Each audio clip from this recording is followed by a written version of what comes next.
Good morning, family. Welcome to your morning fix. I promise there's a reason that I'm sitting on the floor, and it'll become obvious in a little bit.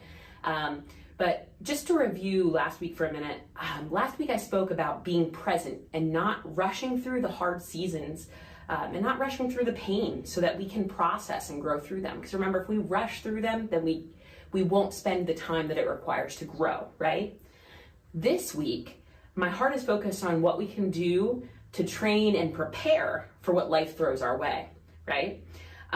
So maybe it's a hard season, or maybe it's simply walking somebody into a relationship with Jesus. Regardless, there is power in preparation. So last week I mentioned my near panic attack, well, I'd probably call it a panic attack, on my dad's birthday, and me having to regulate my breathing, right? So that's what we're gonna talk about today. We're gonna talk about breathing, okay? All right, so I'm gonna read to you guys a list of some of the benefits to deep breathing. Here they are, you ready? Stress relief, immunity, healing, burning calories, and peace of mind. Sounds awesome, right? See, when we breathe deeply, we circulate more oxygen, and that produces endorphins, which helps us with a lot of those things. Now we're gonna do a deep breathing test, and this would be the reason I'm on the floor.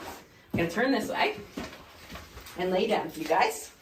All right, now if you put your hand both on your chest and your stomach, if you are deep breathing, you'll see your stomach go up like this.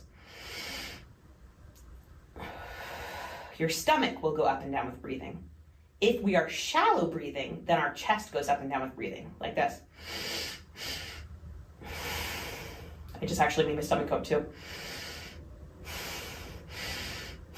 You see how I can't fill my lungs with as much breath as I need to deep breathe? Okay, let's turn back around here. Okay, so I'm sure that maybe a few of you are freaking out a little bit right now. You know, did Pastor Marky just go all new agey? Will she do yoga next? No, I'm not going to. Not flexible enough. And by the way, I'm not saying there's anything wrong with yoga, guys. But deep breathing has the power to stop our brains from running long enough, well, not really stop our brains from thinking long enough for us to refocus on God by figuratively breathing Him in, right? So there are a lot of verses about breath and breathing that are throughout the Bible because it is the simplest thing we can do, and yet it's one of the ones that we do wrong the most often. Like, we don't breathe deep, right? Genesis 2:7 says, "Then the Lord God took some soil from the ground, and He made a man. He breathed air into the nose of the man to give him life. So the man became alive." Breath is life, right, guys? Breath is the most important thing, right? Most important thing we have to use. It was God's first gift to us, because without it, there is no life. Do you guys remember in Ezekiel when God breathed life into what used to be bones, right? To have breath means to be alive. You guys know from other morning fixes that I love the story of Corrie ten Boom.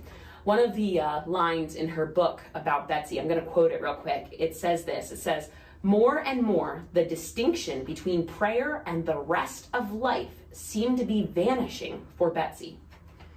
Betsy was Corrie's sister. And she said this because Betsy had started talking about something, and Corrie realized right in the middle of listening to her sister that she wasn't even talking about anything in particular, but she had started to pray. And see, here's what we can do. If we learn to breathe well now, so that when challenges arrive, we know how to breathe God in, and then every breath can come out as prayer. But when we breathe shallow, we don't spend enough time on breathing to think and refocus. So if we breathe deeply, we can spend the time to breathe God in and breathe prayer out, okay? Guys, think about it. What is the focus in childbirthing classes? Breathing, right? When we're struggling and stuck, we can focus on simple prayerful words through breathing as we do, right? One of the ones that I think I've shared recently is you breathe in while you say, "I can't," and you breathe out saying, "God can," because it's refocusing what we're thinking about, right?